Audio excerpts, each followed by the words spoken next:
Somebody commented and said, hey, you should have taken a picture of your Gen 3 supercharger next to the Eaton, and I thought, oh, that would have been a great picture. So luckily I know some people who are putting the Gen 3R, which is about the same size, onto their Terminators, and one of them did take a picture, so I thought I'd start out with this picture that they have to show the comparison between the two superchargers. So now I'm ready to put the fuel injectors in the car, and these are 80-pound fuel injectors, and I decided to take some advice and use some Vaseline on the O-rings on those to try to help them slide in. You can use engine oil, and some people say other things like that, but that'll help slide them into the rails nice and easy. And also I needed to use the brackets that go on the fuel injectors. They're these metal clips, and they don't always stay on. Maybe they're a one-time use thing, but I've seen them in my other friend's Cobra. They're all just down in the valley. They've fallen off, but I decided to try to bend them back into shape and get them to clip on. So that's how they clip onto the fuel injector. And then I went ahead and put the gaskets on the elbow to get that all ready to go. And next it was getting the stuff from VMP on there, like the slot math. This is the slot style mass airflow sensor and adapter harness. This is something they recommend to do. Say it's real easy to tune the car with this on there. I'm putting this big cold air intake. It's 5-inch all the way up to the GT500 throttle body, and it just goes in here with the harness, and you have to transfer the intake air temperature sensor over from the old air intake, the IAT sensor. And so this was actually really difficult to get into the new intake. I recorded it, but the footage got deleted, but I basically used a socket to hold the intake in place and shoved it up into the hole because it's so flimsy.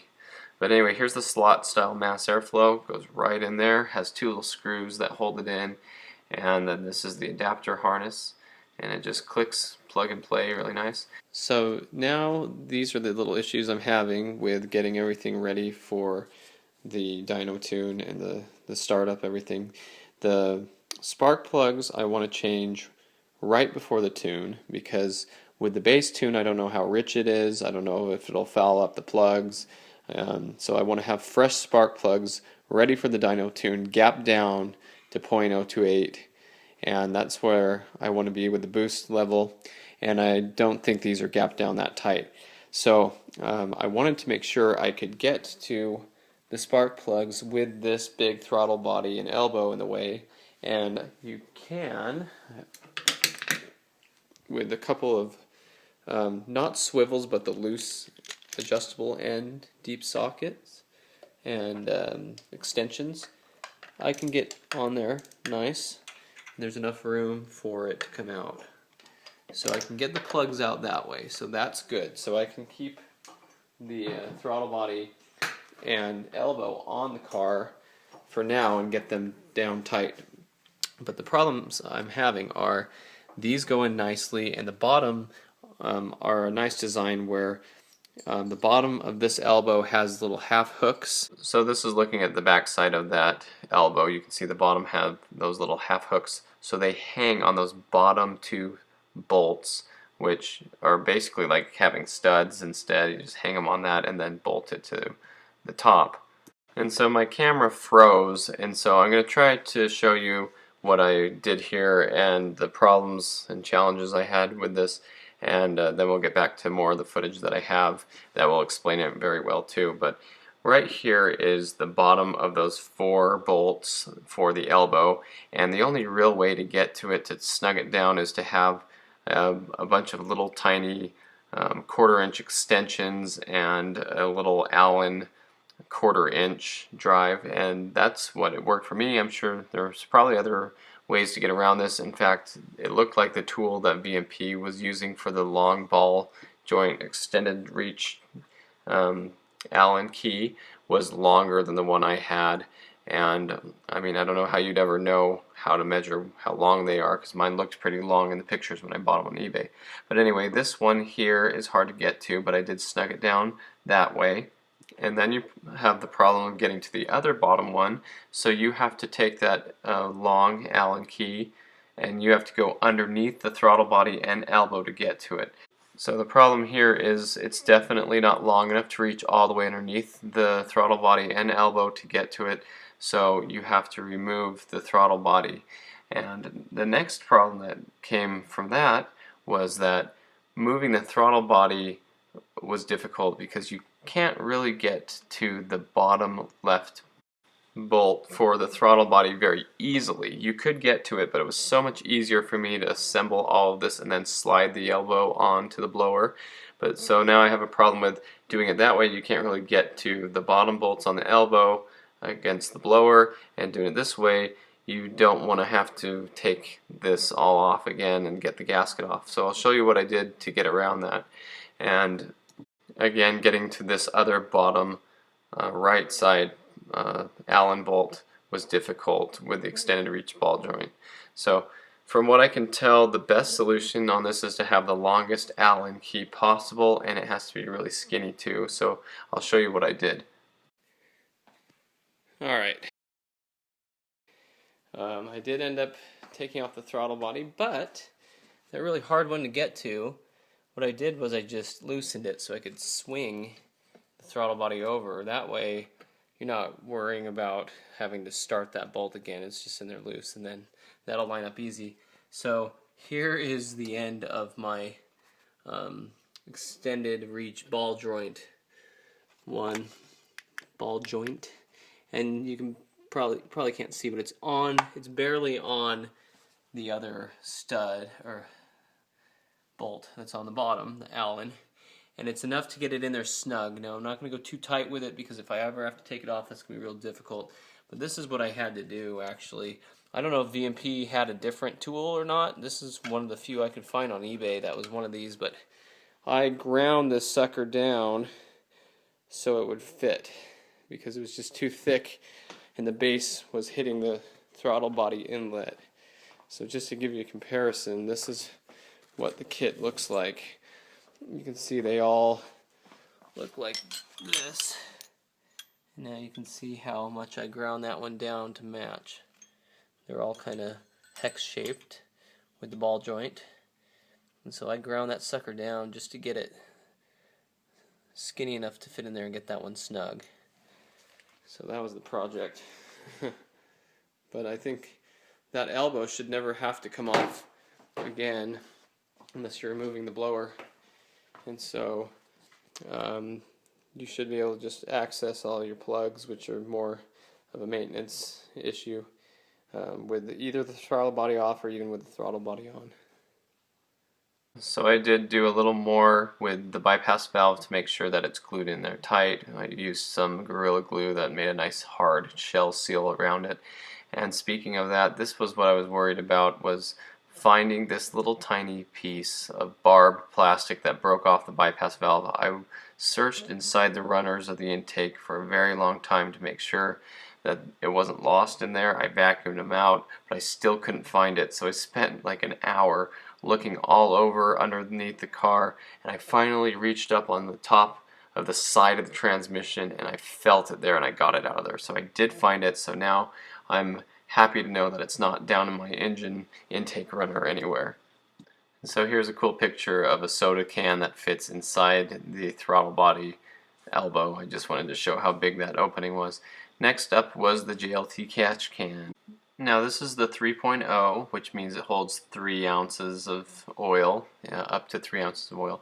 And I had originally purchased this catch can for my 01 Bullet, and it was supposed to go on the driver's side. So I did have a couple of questions on if I was mounting it in the right place. And you can see I have those fittings turned a certain way instead of both facing down. And the issue I had here was if you take the lid off of this catch can and you look at the back side of it, you will see it has a mesh screen on the right side and an open air area on the left side. And going on to JLT's website and seeing what they had to say about this, they state that the vacuum air from the valve cover goes to the mesh area first, where it accumulates into bigger droplets and then it drops down into the catch can, and the fresh air is then vented out of the open side. And so the issue I had with this was every catch can I saw on the Terminator Cobras and the customer pictures, the J was the side that went to the valve cover and the T was the side that went to the air intake. And now this is opposite of the catch can I had. And so I was wondering if these catch cans were all the same, if the castings had the J and the T on the right side, or if they were reversed for the Cobra, since mine was for a bullet actually. So I did post it on the Terminator Facebook pages, and I got some mixed answers. And finally, my good friend, the MG channel, he's a really good Terminator owner, and he's really helpful. And he actually had one of these on his car, and so I asked him to take pictures of his, and he sent me these pictures showing that on the Terminator one it is backwards compared to the one I had. So I ran the line for mine underneath the air intake, because the VMP intake does not have an area to put the PCV valve, and I just ran it up here and ran it to a cone filter on the other side. So that's how I have it run. I haven't cut the hose yet and attached it yet. I'm making sure that this hose is the right length, but that's where it's going to go into the mesh side, and then it will vent out with the breather, and I'll probably put some kind of cloth or something around it. Although they said this side is usually very empty, very lightly used. So now onto the supercharger belt. This is an issue I'm having because the idlers were almost touching, and this is with the 2.8 pulley on there, and I won't be using the 2.8 pulley. I'll be using the 3.0, and so this one is too big. This is 100 millimeter. The kit, the idler kit, has 3 100s and 1 92 millimeter. So this down here is the 92 millimeter, and if I put it here, it does clear nicely. And the 3.0 pulley, which is what kind of boost I'll be running for staying on 91 octane, even though it is a little bit much, it's still better than the 2.8. It does have enough clearance there. And so, touching on this subject for a little bit, of course I'd want to put the smallest pulley I have on there and run this thing as high horsepower as possible. But what I'm realizing is the 91 octane that's around here is what's going to limit how much boost I should be running. And having the car with the 3.0 pulley is at 21 psi, and that's pretty good. I also have a slightly ported lower intake manifold, so it might drop the boost a little bit there, so I should be in a pretty safe range. And I'll make sure that there's a little timing out of it on the dyno tune, make sure that it's running safe. But that's the reason why I'm not going all the way down to the 2.8, and I even have a 2.7 pulley, which could make even more power. But this is what I've decided to do because I want the car to stay on pump gas so I can drive it anywhere, and I'm not always having to add octane booster to it or worried about having the right octane in it. I don't have E85 here in the area. The closest area around here is about 2 hours away, so I want to have the car tuned on 91. It'll be very potent. I'm guessing it's going to be in the 600 range, and that's going to be plenty of power. And so as far as the pulleys and the belts go, this is the belt that was on the car. It's a 75.8 inch belt, and according to the Billet Flow website, they say if you have a 2.8 to 3.0 or 3.1 size pulley, you need a 75.5. So this belt should be plenty long enough for that. But I still have my aftermarket alternator coming, and from what I understand, Danny Johnson had told me the pulley will be slightly bigger at 3.0 instead of the 2.6 that the alternator pulley is on the Cobra. So while these were off, I decided to clean them up and make them look nice. And I looked through the pulley chart, and this is exactly what I need to be doing and what I had figured out. On their site it does say that you need to use the 92 millimeter by the snub idler if you're using a pulley bigger than 2.8. And so something else that is interesting is Billet Flow did make 2 different type of brackets for the snub idler, so that's something to be aware of. And here you can see the difference between the two, and that mine has the newer size one.